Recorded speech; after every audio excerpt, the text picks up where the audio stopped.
Never give up digging for diamonds, me. Simple lang pinanggalingan nito, guys. So, yun nga. Punta na naman tayo dito kay Know Your Meme para makita ang mga impormasyon na mga meme. April 5th, 2011, guys. Kay Illustrator Doom, DUM. Originally posted the drawing to his blogspot. Been circulating on motivational blogs in January 2012, unaltered from the original comic. Si DUM, makikita mo dito sa ilalim na ano niya, artist signature, siya yung gumawa. So, tinignan ko sa aking research, guys, ay nakita ko ang kanyang Twitter. Tatawagin ko pa rin Twitter to kahit X na yung pangalan niya, Twitter pa rin. Ayun, sa kanyang ano dito.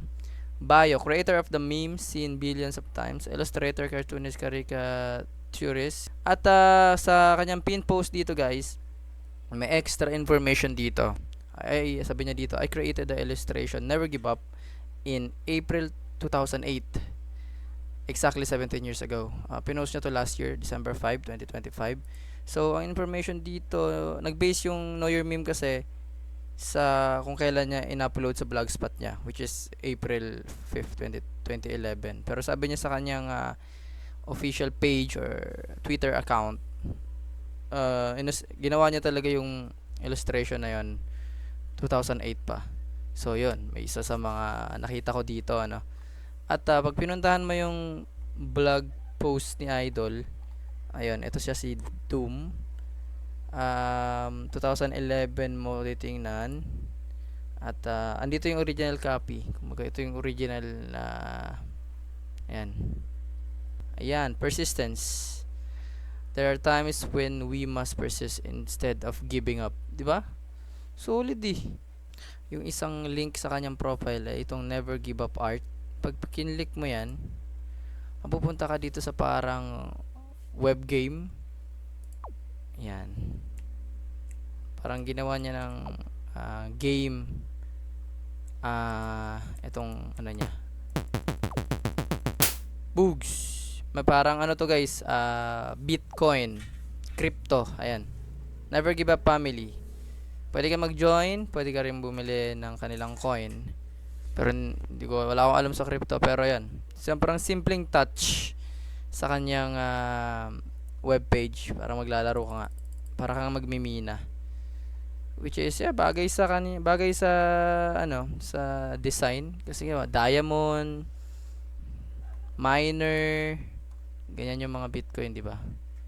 So ayun lang, nakita ko lang yun na parang magandang detalye sa kanyang page, sa kanyang coin. Binago na, di ba? Ito wala. Parang okay lang, tama lang na nag-stop siya kasi wala naman to. Ba to, graba? Tama lang nag-stop. Kasi wala, ano lang pala yan. Basura lang yung dulo. I dropped Breaking Bad after 10 episodes because it was boring. Kung alam niyo yung Breaking Bad, alam niyo ibig sabihin yan. Kung hindi, okay lang. Yung mga, alam mo yun, iba na talaga nila yung keep gambling. Ito, person who keeps on gambling, person who stop gambling. Ito naman yun, you never know how close you are, never give up on your dreams. Ito talaga yung pinaka-message dyan, guys, ha. Wag niyong dito sa gambling, wag niyo madikit sa gambling yung meme na to. Itong art niya na to ay para talagang binigyan siya ng boost pa sa career niya, no. Ginawa niya pa talagang bio, nakilala talaga yung art niya dahil naging meme. Iba rin talaga pag nagiging meme yung art mo. And yun, na-connect niya pa sa kanyang business. So ayun lang, guys, maraming salamat sa panonood. Like and subscribe. Thank you very much at stay safe. And be out. Peace.